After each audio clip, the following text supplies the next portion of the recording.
Hello and welcome to this quick video for this chap here. Now this is somebody that's interested in setting up a throttle that's operated by the throttle trims to 4 positions, going from 0 throttle to full throttle, and I've set that up on this radio. So T3, which is normally the trim for the throttle, this is a mode 2 radio here. As you can see, the throttle stick doesn't do anything, however the trim does. It goes from -100 to a quarter to 50% to 75% to 100. If I click, it just stays at 100%.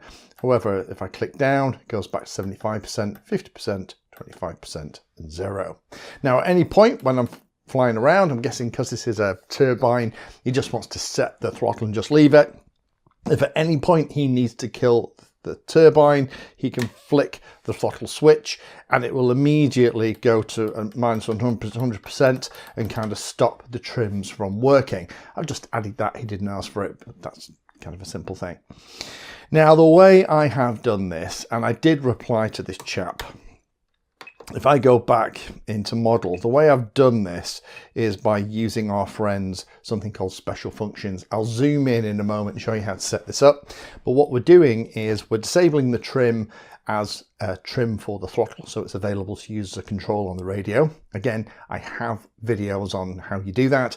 And then I have set up the throttle to be the value of what's called a global variable. That's just a number that the radio remembers, and as I click the trim in one direction, it increases the value of that global variable. As I decrease it, it decreases the value of that global variable.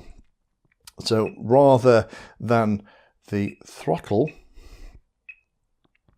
be a regular throttle, if we actually go into inputs and look how I've done it, you can see that the throttle is actually, the source is something called GV1. So let me recreate this from scratch. Let's actually come out all the way out of here, and what we'll do is we'll actually create a brand new model and set it all up. There we are. New model has been created. First thing we need to do is decouple the throttle trim from the throttles. So we need to go into the menus, model settings. If we scroll down in here, we'll see trims. Trims, we don't have to do anything in here. That all looks good. If we go into inputs, go into throttle, we're going to edit it. Two things we're going to do. We're going to change the source to be something called a global variable. And if you circle around here, we'll eventually find them. Global variable 1, that's it. So the value is going to be set by global variable 1. And if we come down here and click on the plus, the trims are going to be off.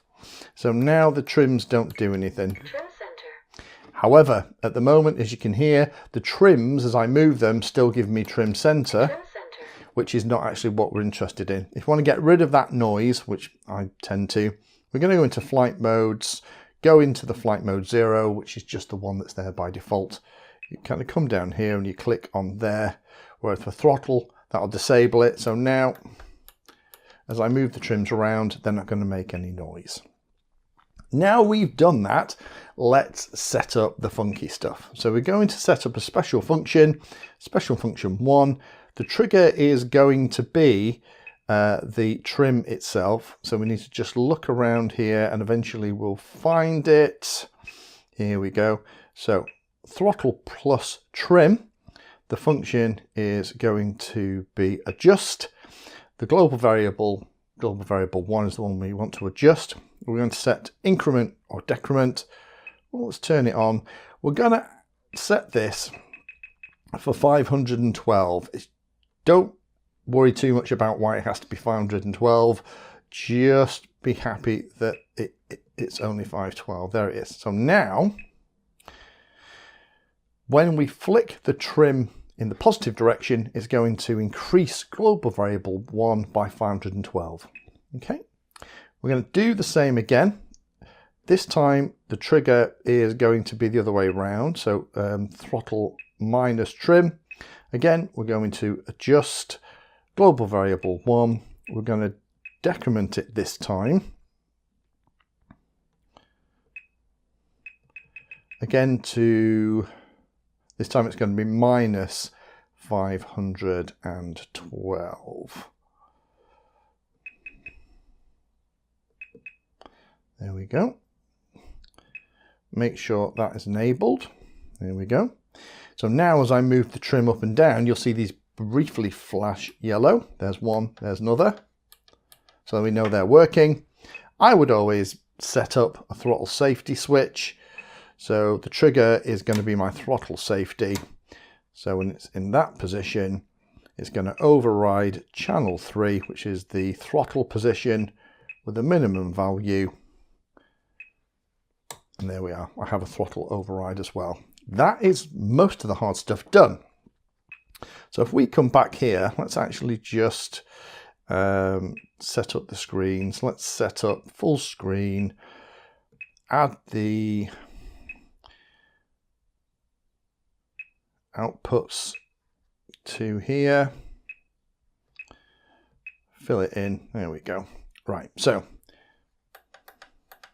there we are. We've done it all. So now I can have the throttle as -100. Clicking the trim gives me -50.